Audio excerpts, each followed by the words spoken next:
Why do women only like jerks who treat them like shit? Why do guys only want bitchy bimbos who walk all over them?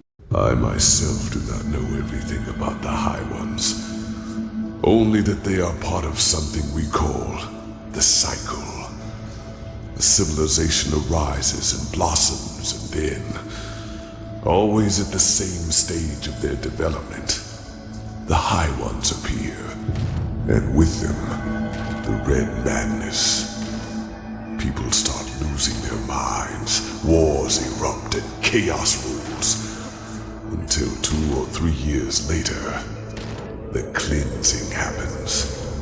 The moment when the High Ones devour the collective consciousness, the gathered minds of this civilization, to give birth to a new one of their own. Despite all of this, nobody knows what drives them.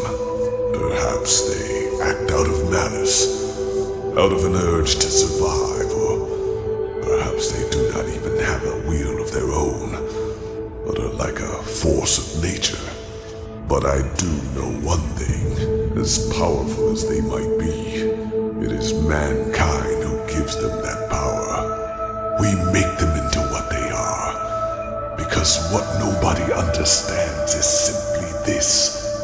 The High Ones feed on what humanity has the most of: their ego, greed, pride, fear, and their everlasting search for an enemy that was responsible for all their misery. It is those traits the High Ones make use of. These characteristics are what make us human, and by themselves, they are harmless. Only when we bury them, when we deny them, then they play into the High One's hands. So why is this, you ask? It is simple. The High Ones alone cannot make the cleansing happen. Only a human can. With the beacon, my knowledge about it is as limited as my knowledge about the cycle.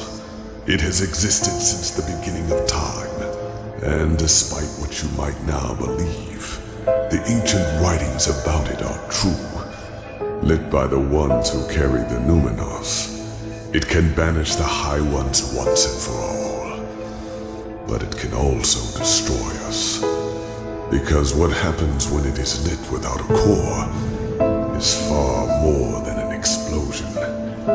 It is the cleansing, the triumph of the High Ones. And even as we speak, a human, Tealor Orinthiol, has done it again. A bright light will appear from the heart of the machine and open a hole in the sky. And within hours, it will spread throughout the world, and they will all feel it. A fire that burns them from within. A white light which will break through their flesh. Do you understand now? The High Ones have no power. All they do is to feed on our weaknesses, manipulate us into bringing about our own destruction. It is we who forge the sword that kills us, we who lead them to their victory, even though the key to salvation has always been in our hands. But instead of realizing our folly, we make the same mistake. We repeat the same fate over and over, and only because we refuse to see the truth. Yes, the High Ones are our enemy, but who wants to hear that it is our ego, that dark voice within us, that empowers them? It is so ironic. The moment we would realize all this would be the moment it all came